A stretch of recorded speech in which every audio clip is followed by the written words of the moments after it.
So we'll move on to our next book, which is Black Panther #2, Yep. and this one is. Let me just give an overview.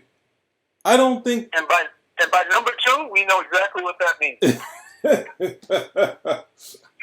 Well, I would say this would not. If this was like 7 or issue 8 of the series where he did some straight T'Challa Black Panther stories and he slowly developed these other characters, maybe could be okay. But doing this slow pace, introducing all these characters and trying to make it feel like Africa or going to these different locales, it's about the Black Panther. Don't have a novel sort of thing where you have thought like it's basically 4 different stories going on in one book, and it doesn't feel like it necessarily connects all together. Besides being in Africa and them talking about T'Challa and people sort of doubting him in general, and just basically he's not really that good as a king anyway because he's got people in trouble in jail and he's not helping them. These other 2 weird characters help him. So I just think maybe if it was him doing straight T'Challa stories and slowly throwing these characters and let us see them, not do it all at once. And then I'm just like, I don't get it. I'm not getting a story. I'm getting some sort of novel that I don't think I'm gonna like in the end. So this one was another bad one, in my opinion. But I mean, the writing's okay, but it doesn't seem like it's going anywhere. Man, you were really nice, Petey. This is horrible. This is absolutely horrible. See, the biggest disconnection I see here is that if you look at the Black Panther, how he was debuted inside of the film, Civil War, that's a character you want to read about. Now, you come and you start reading this, you're like, what the hell is this? Yeah, you're right. I can agree. I can definitely agree with that. Sorry. You go. Sorry. And then I think Ta-Nehisi Coates was the wrong person to take on the Black Panther. Okay, yes, he got the job for obvious reasons, but I just don't think he's up to it. I don't believe that he's written any fiction. He sure has not written a comic book before.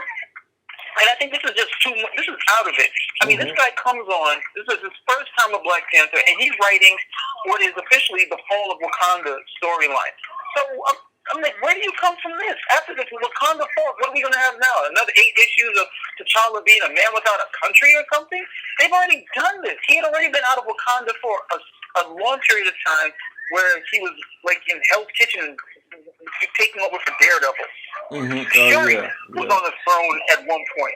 And then he was like the king of the Wakandan dead city. So they've already done this stuff with T'Challa not being on the throne.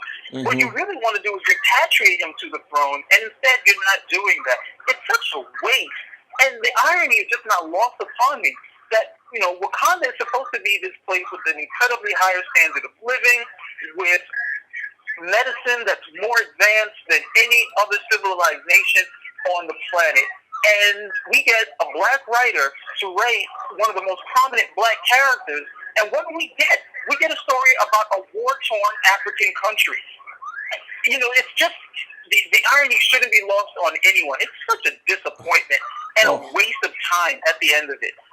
I looked at the whole thing, I was like, I'm tired of it. It's similar to with Wonder Woman, because T'Challa is a black character, and a prominent black character.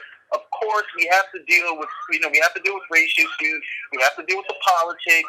Stuff that you just wouldn't have to deal with if the character, if the character was a white male, you wouldn't have to deal with this at all. And I look at it, it's so mired, and all of this other stuff. It's not fun. It's not entertaining. It's just a disappointment at the end of the day. I don't know why. I don't know why they just didn't go with someone who's a comic book writer.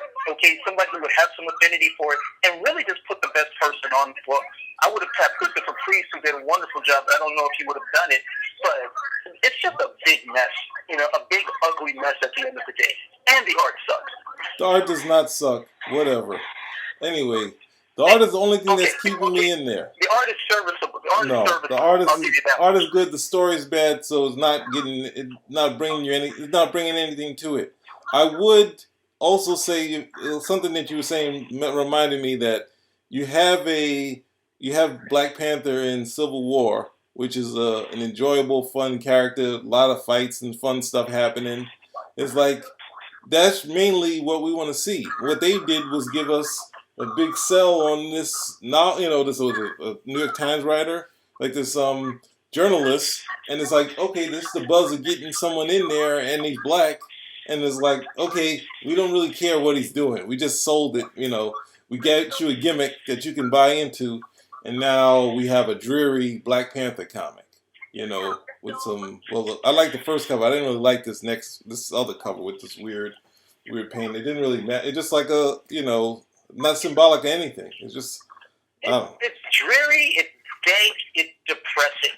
At the end of the day, and this is not. I mean, one of the things I liked about Charlotte in Civil War was that at the end of it, you realize this is a noble, honorable character. Mm-hmm. And he's like, no, I'm not going to have to be led by anger or vengeance. And then, when the villain tries to off himself, he's like, no, you still have a lot to answer for. The living are not done with you. I was like, yes, that's Charlotte from the comic. And then you go to the comic, and you're like, who is this guy? Yeah. He can't do anything right. His whole entire country is in turmoil. Why am I buying this? There's such a disconnection between that character in the comic and what's going on in the film. And I guess the irony is that usually the film doesn't get the characters right. It's a totally different thing. But Marvel's been pretty good at that. Their comics have been off the wall, and the films have been really true to the core of the character. So they've been really good at that. They've been doing the opposite of DC. DC's been punking them both in the comics and on film. So Marvel's just doing it 50%. Well, I mean, it's following tradition of Christopher Reeve's Superman, whereas that was working, and then the other ones weren't selling. But those Supermen weren't bad. This is bad. These Marvel books are terrible.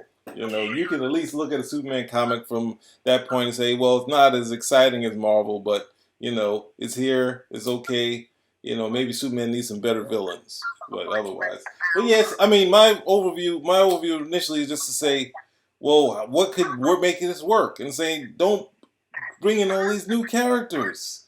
Bring them in one at a time as one story and have a real story in backing it up to go along with it.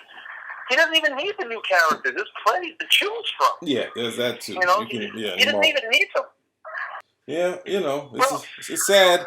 It's sad to see. Yeah. You got a good movie, Black Panther, bad comic, Black Panther. Yep. Oh, well, the good news is that eventually this will be canceled again, and we can look forward to the Black Panther film. But that's like a year away. It's over a year away. If this book lasts more than a year, it'll be strictly on. I don't know why it would last more than a year. It's not good. Mm-hmm. It's not good. I have read every Black Panther series. This is like volume 6 now. So I have read every volume, even when Shuri was in charge, and I hated that. And this one right over here is the first time I'm like, look, cancel it. This should be 6 issues and out. Who is Shuri? Who was that? Shuri is his sister. Oh, okay. The Hardlink storyline. He created her, and then somehow she became the Black Panther. She became the King of Wakanda. And I was like, I don't believe this. But Marvel loves doing that. They've done it with the Black Panther. They've done it with Thor. Mm-hmm. They love to displace the main character and put in somebody else.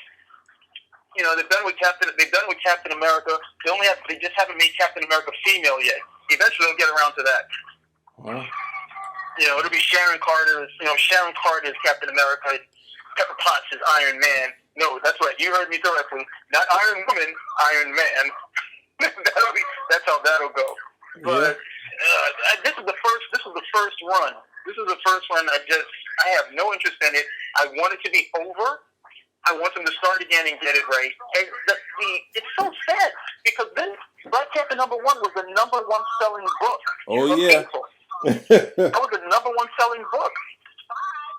That's how much they had going for it, and they just seem to have squandered it. Well, They gave the keys to the wrong person.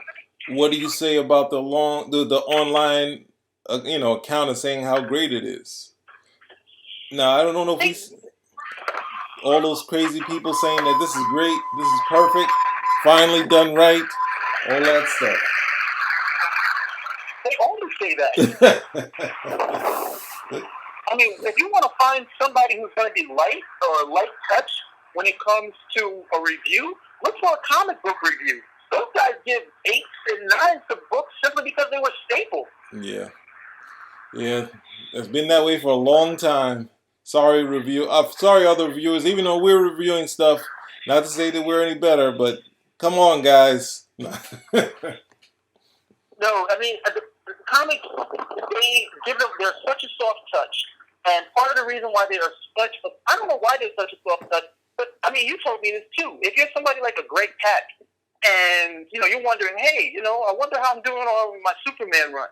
And you look at all the reviews, and the reviews are saying, yeah, this is good stuff. You're back, well, I guess I'm doing okay. And no, you're not. But it's just that the bar is set so low for these guys that you have to do horribly before they finally do a proper review for you. Yeah. I mean, that's the other problem. I think that they're tough. If you get some of the older talent, it could be Claremont or anyone, they have the sharp pen, and they got the red marker out saying this is bad, that. Then you got Bendis. Bendis, or even like I always go to the Kevin Smith reviews where they would say all of the problems and then say still this is better than a lot of other stuff out there. And it's like, no, you just tortured it. You just tore it apart. And you can't go back and say you should still look at it because there's a good line of dialogue here that you might like, But that's just lower standard. That's just this lower standard. I don't know if you can call it I can't even say it's like a lower standard, but they do this stuff all the time. Like a film will come out, let's say like a BVS, and the critics slam that whole thing. And people come out, hey, don't listen to the critics. Go see the movie for yourself and make up your own mind. Oh, yeah. And I'm like, what? What do you mean? You want me to go pay money to go see this film and everybody saying it's horrible so I can just make up my own mind? I'm not going to do that. I'm not stupid, okay? If so many people are saying this is horrible, I can go pay the money just because I'm curious to see how bad it is, or I was going to go see it. But don't tell me to go see it to go make up my own mind. And it's the same thing with these type of criticisms here, where they're not critiquing so much as they're just reviewing. And they're not looking at it for what's being given. They're just basing how they feel about it. I mean, Straczynski's run on Superman with Grounded, they after a certain issue, they could not pan that book hard enough. It was always being hit. To the point that some of the criticisms they were putting on it weren't even, fair at this point. But it just became acceptable that if you were going to review Grounded by Straczynski, then that's what you were supposed to do. You need to really savage it. And so it still wasn't a criticism because some of the issues were good. They weren't bad, but in terms of the actual storyline, it was ridiculous. Superman walking across America. But again, this is how bad the Black Panther book is. We're not even talking about it anymore. We're talking about other bad books. Things how bad this book is. I didn't even remember we were talking about the Black Panther. Well, hey, man. I think I got everything out. You got anything else to say? No, I'm done with it. I'm still looking at the pictures, but it's still too dreary to even care about the art. So that's it for us. We tried some stuff. We didn't like some stuff. Sorry, guys. We'll see you next time. Hopefully we'll have some books and we'll have some nice stuff to say about it. But that's not up to us. It's never up to us. All right. Goodbye, everyone. Later. Later, guys.